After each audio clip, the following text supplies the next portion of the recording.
6 children, ma'am. That ain't a family. That's a whole congregation.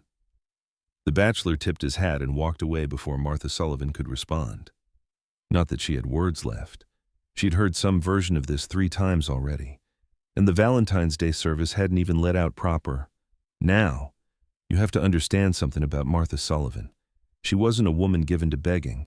She'd buried a husband, survived a harvest alone, kept 6 children fed through a winter that killed cattle across 3 counties. But pride don't patch a roof that's caving in, and courage don't stretch a sack of flour past February.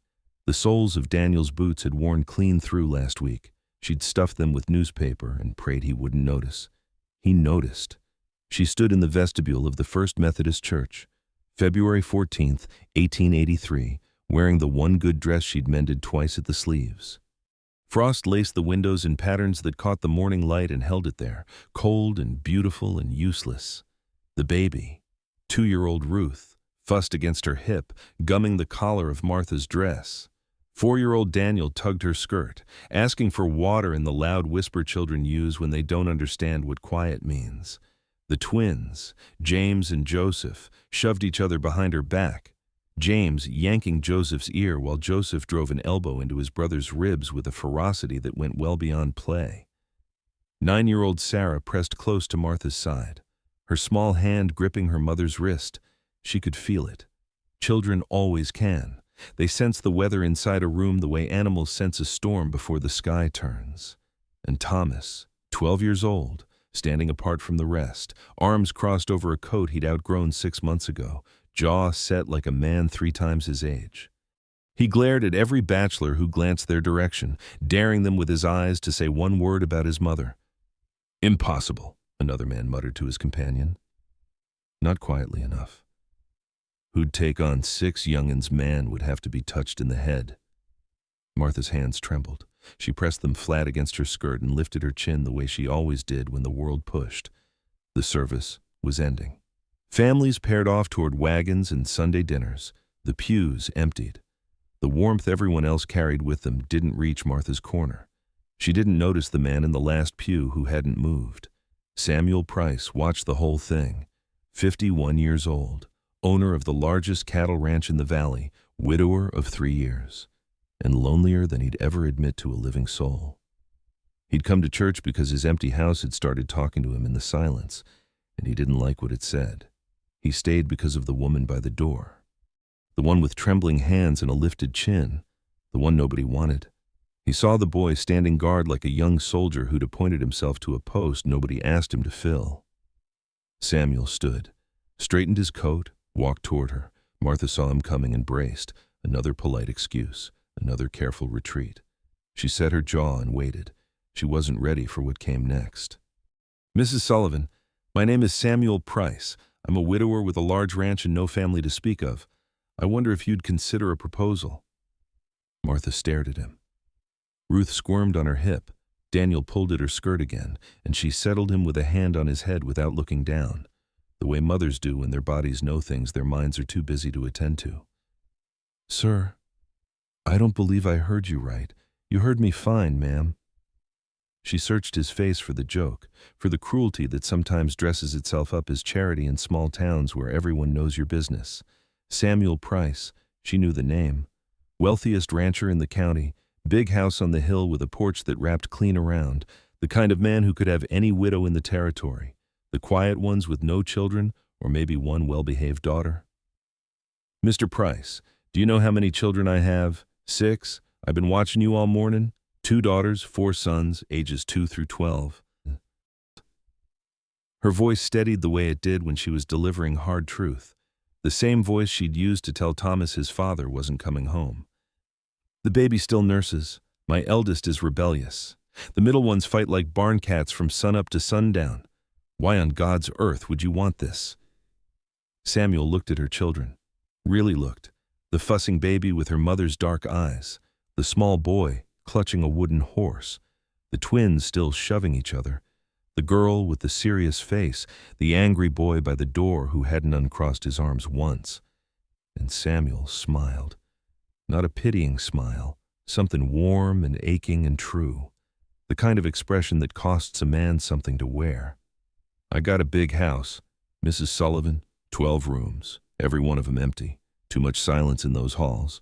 Been that way since my wife passed 3 years ago." He turned his hat in his hands. 6 children would make it a home. I ain't asking you to choose between me and your kids. I'm asking to choose all of you. Martha's throat closed. She blinked hard and fast. "You don't know what you're offering." "I reckon I do, ma'am. I'm offering rooms that ain't been opened in 3 years. A table that seats 14 and feeds 1. A house that died when my wife did." His voice dropped low enough that only she could hear.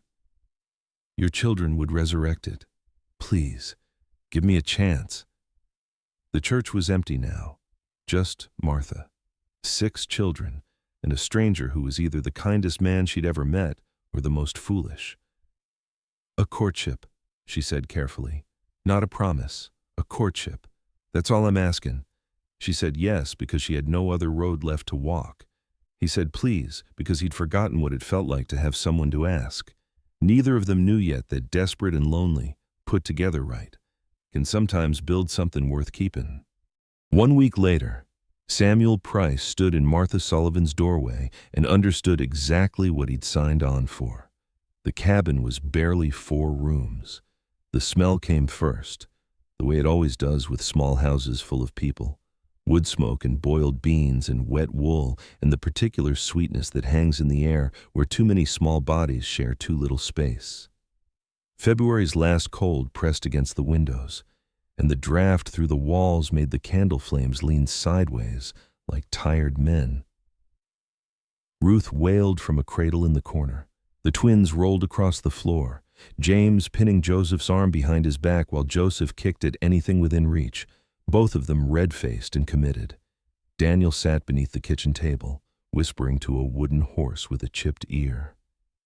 Sarah stood against the far wall, watching Samuel with her mother's careful eyes, measuring him the way you measure weather, and Thomas. Thomas stood at the top of the narrow stairs, arms crossed, and slammed his bedroom door hard enough to rattle the dishes on the shelf. Martha flinched. "I'm sorry about—" "Don't be," Samuel said. He took off his hat, hung it on a peg by the door like he'd been doing it for years. Then he lowered himself to the floor. This man in his good Sunday coat who owned 1,200 acres and sat cross-legged next to Daniel under the table. "That's a fine-looking horse you got there. He got a name?" Daniel stared at him with eyes round as coins. "Biscuit. Biscuit. Now that's a solid name for a horse. He fastest in the whole world. I believe it. I surely do." Martha stood in the kitchen doorway, arms wrapped around herself. Watching. She was waiting for it. The moment his expression would shift, the polite excuse, the careful backing toward the door. Every man she'd known eventually looked at her children and calculated the weight of them. Samuel Price sat on a dirt floor and asked about a wooden horse named Biscuit. He stayed 2 hours, didn't discipline the twins, didn't push conversation on Sarah, didn't approach Thomas's closed door.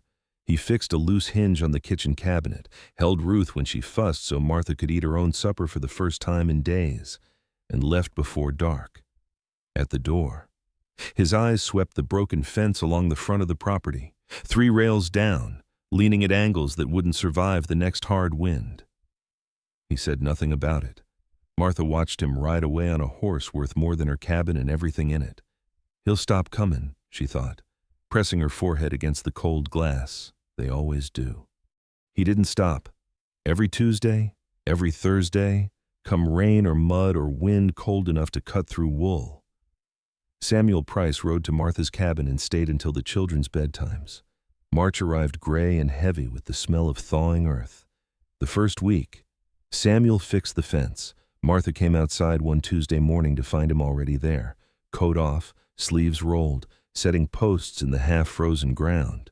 She brought him coffee and he drank it standing up, steam curling between them in the early light, and neither of them said a word. It was the first comfortable silence Martha had shared with another adult in over a year. The second week, he patched the roof where it leaked over Sarah's bed. The third week, he reinforced the porch steps. He never announced these repairs, never asked permission or waited for thanks. Just saw what needed doing and did it, the way you breathe, the way you walk, because it's what comes natural. But it was the evenings Martha kept returning to in her mind. One Thursday in particular, Samuel had spent the afternoon helping the twins build a fence for the chicken coop. Both boys had argued with him, with each other, and with the chickens.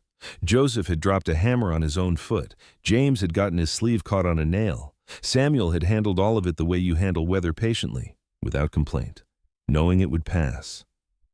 By dusk, he was covered in mud from the pig pen where Daniel had led him on some breathless 4-year-old expedition. Ruth had fallen asleep against his shoulder after 20 minutes of walking her through the kitchen. The 5-year-old, exhausted, had curled against Samuel's leg on the porch step. Martha stood in the doorway watching this man, mud on his good trousers, a sleeping baby on one arm and a child pressed to his side, and she felt it, a loosening in her chest she hadn't expected. Her shoulders dropped from where they'd been living near her ears for the past year.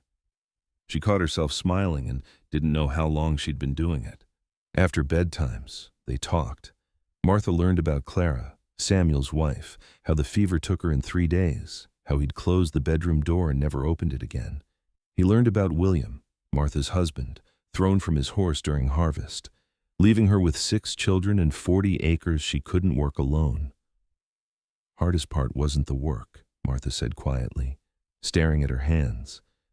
It was the quiet after bedtime, when there's nobody to tell the day to. Samuel nodded. I know that quiet. It's the loudest thing I ever heard. One Thursday, Daniel ran to the door at the sound of hoofbeats. Mr. Sam's here. Samuel dismounted. Daniel crashed into his legs. And Samuel, this man who'd eaten every meal alone for 3 years, picked the boy up and held him like it was the most natural thing God ever made. Martha pressed her hand to her mouth in the doorway. She turned away before anyone could see what her face was doing. Thomas was the locked door Samuel couldn't fix with a hammer and nails. Late March. The trees were still bare, but the light had changed, lasting a little longer each evening, as if the sky were practicing for spring. Thomas's resistance had turned from cold silence to open hostility. He cursed at supper, refused chores, told the twins, loud enough for the whole cabin to hear, that Samuel was just another man who's gonna leave, same as all of them. Martha was mortified. Thomas, you apologize, right? Let him be. Samuel said quietly. The next Tuesday, Samuel didn't go to the cabin. He rode to the fence line where Thomas was supposed to be mending wire and found the post holes empty. He tracked the boy a 1/4 mile out to a flat rock overlooking the valley, where Thomas sat throwing stones at nothing, his shoulders hunched against a wind that wasn't entirely weather. Samuel dismounted, sat on the cold ground nearby, said nothing for a long while. The valley spread below them, patches of brown and gray, waiting for green. I ain't gonna call you Pa, Thomas said without looking up. Not ever. I ain't asking you to. Then what are you asking? Samuel picked up a stone, turned it in his fingers. I'm asking if you'd let me stand beside your mother, that's all. I ain't trying to replace your father. Son, no man could do that, but your mom has been carrying this family alone for over a year now, and she's tired. He paused. I reckon you've been carrying some of it too, more than a boy your age should have to. Thomas's jaw tightened. His eyes went bright and furious. For a moment he looked exactly like what he was, a 12-year-old boy whose world had broken and who'd been holding the pieces together with both hands ever since. You don't know nothing about my father. His voice cracked on the last word. He swallowed hard. He used to carry me on his shoulders, even when I got too big for it. Said a boy ought to see the world from up high while he still can. He sounds like a man worth remembering. He was. Then help me understand something. Your father loved your mother enough to give her 6 children. You think he'd want her carrying this alone? Thomas didn't answer, but he stopped throwing stones. His hands went still in his lap. After a while, he stood and walked back toward the cabin. He didn't wait for Samuel, but he didn't tell him not to follow. There's a kind of courage most folks never see, not the kind that draws a pistol or faces down a storm. The quiet kind. The courage of a 12-year-old boy deciding whether to let someone in after loss taught him that love walks out the door and doesn't always come back. That evening, for the first time since Samuel had started visiting, Thomas left his bedroom door open. Just a crack. just enough for the light from downstairs to reach him. Martha noticed. She pressed her hand flat against the wall outside his room and stood there a moment, eyes closed, holding it like something made of glass. The town had opinions. Towns always do. Have you heard Samuel Price is courting the Sullivan widow, the one with all those children? 6 of them. 6. The man's taken leave of his senses. She ain't got a penny to her name. What's she offering him besides mouths to feed? April brought the first wildflowers to the valley and the sharpest whispers to Martha's ears. She heard them at the general store while buying flour on credit, the women behind her going quiet in that particular way that means they'd just been talking about you. She heard them at church, in the careful silences between greetings, in the way certain wives held their husbands' arms a little tighter when Martha walked past, as if poverty and too many children might be catching. It was Elder Dawson who said it plainest. He'd known Samuel 20 years and buried Clara beside him, and he considered that history a license to speak freely. He caught Samuel's arm after Sunday service, his weathered face creased with concern that was genuine, even if his words were wrong. Price, I say this as your friend, and as a man who loved Clara same as you did. That woman's got nothing to offer a man of your standing. You could have any woman in this county, someone who'd bring land, or connections, or at least a household a man could manage. 6 children. Samuel. He shook his head. I watched you grieve Clara. I don't want to watch you drown. Samuel looked at the elder for a long time. When he spoke, his voice was quiet as a fence post driven deep. She's got 6 children who need a home and a heart big enough to keep them all together. That's more than most women I've met can claim.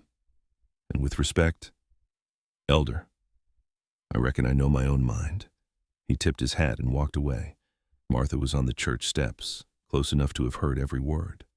Her hands went to her collar, straightening it, then to her hair, then to her sleeves. The restless grooming of a woman trying to hold herself together in a public place. She turned before Samuel could see her face and busied herself with Ruth's blanket, tucking and retucking corners that didn't need fixing.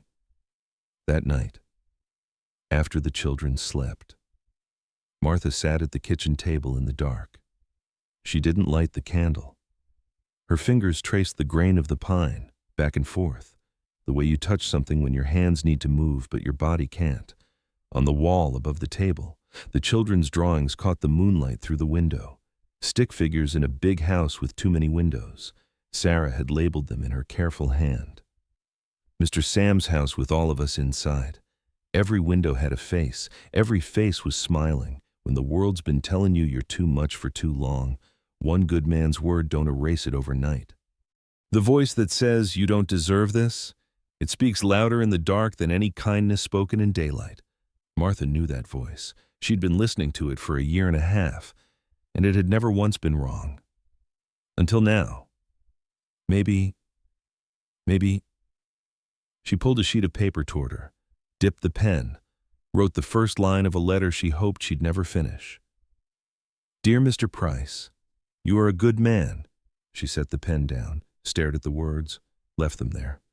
2 weeks later, Martha finished the letter. She wrote it by candlelight while the children slept, the nib of the pen scratching against paper in a house so quiet she could hear the twins breathing in the next room.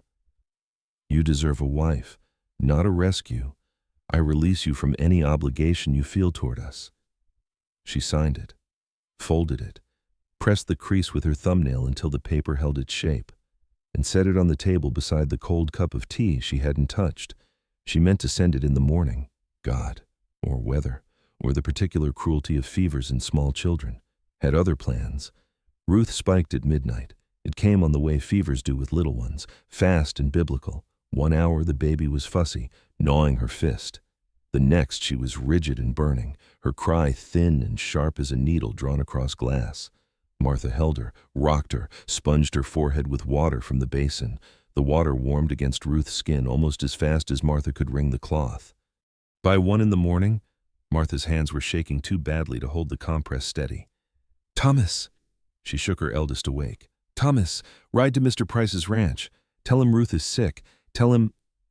Her voice broke. Tell him I need help. Thomas didn't hesitate. He didn't argue. He didn't ask why she was sending him to the man he'd spent weeks resisting. He pulled on his boots, grabbed his coat, and was out the door before Martha could say be careful. He was back within the hour.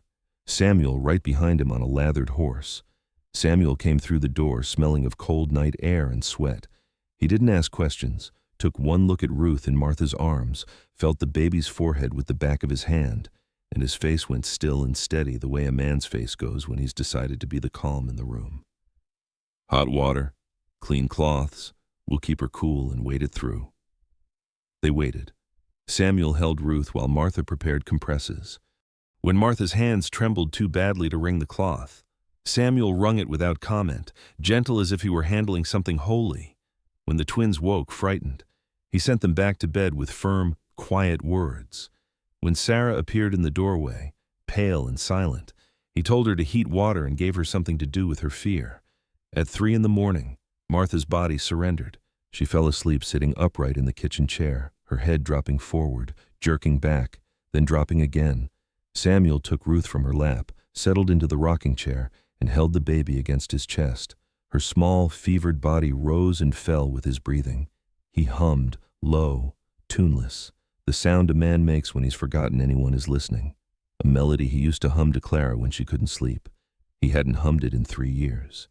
It came back to him now, in the dark, with someone else's child in his arms, and it felt like opening a door he'd kept shut too long. Martha woke before dawn. Gray light through the window. The fire burned low. She found Samuel still in the rocking chair, Ruth asleep on his shoulder, the baby's breathing slow and even. His hand covered her entire back. "She's all right," he whispered. His eyes were red-rimmed. "Fever broke about an hour ago. Sometimes the moment that changes everything doesn't look like a moment at all. It looks like a man in a rocking chair at 3 a.m, holding someone else's child like she's the most precious thing he's ever been trusted with." Martha went to the table, found the letter, read the first line. "You are a good man." She tore it in half, then quarters, then pieces too small to ever put back together. She crossed the kitchen, touched Samuel's shoulder. He looked up. Neither spoke, neither needed to. Everything that mattered had already been said, in the dark, in the quiet, in the steady rhythm of a man who showed up when it counted. He proposed at the kitchen table, not in church, where the town could watch, not on his porch with the view of the valley, where it might have looked like a scene from a book. At the scarred pine table where Martha fed her children every day, where homework got done by candlelight, where coffee got poured at dawn and worries got carried at midnight. The place where real life happened, late April. The windows were open for the first time that year, and the air smelled of turned earth and something green trying to happen. All 6 children were present, Ruth on Martha's lap, chewing the collar of Martha's dress, Daniel on the floor with his wooden horse, making quiet, galloping sounds against the boards, the twins sitting still for once, sensing the weight of the room the way they sensed everything. Sarah with her hands folded in her lap, eyes bright, and Thomas, leaning against the doorframe with his arms crossed. But his face was open in a way it hadn't been since before his father died. "Martha." Samuel reached across the table and took her hands. His fingers were rough and warm, and they closed around hers like they'd been practicing for this their whole lives. "I've loved these past weeks more than any I can remember. Your children have filled rooms I thought would stay empty forever. You've given me something I'd stopped hoping for." Martha's chin trembled. She pressed her lips together. "Will you marry me?" "Yes." Barely a whisper, then stronger. "Yes." Samuel held her hands another moment. Then he did something that broke Martha's heart wide open and rebuilt it in the same breath. He turned to the children, one at a time. "Daniel, I'm asking you too. Sarah, James, Joseph, Ruth." He paused, turned to the doorframe, held the boy's gaze. "And Thomas, I'm asking all of you. This ain't just about your mother and me. It's about every one of us, together. If a single one of you says no, I'll respect it." Silence. The kind that holds its breath.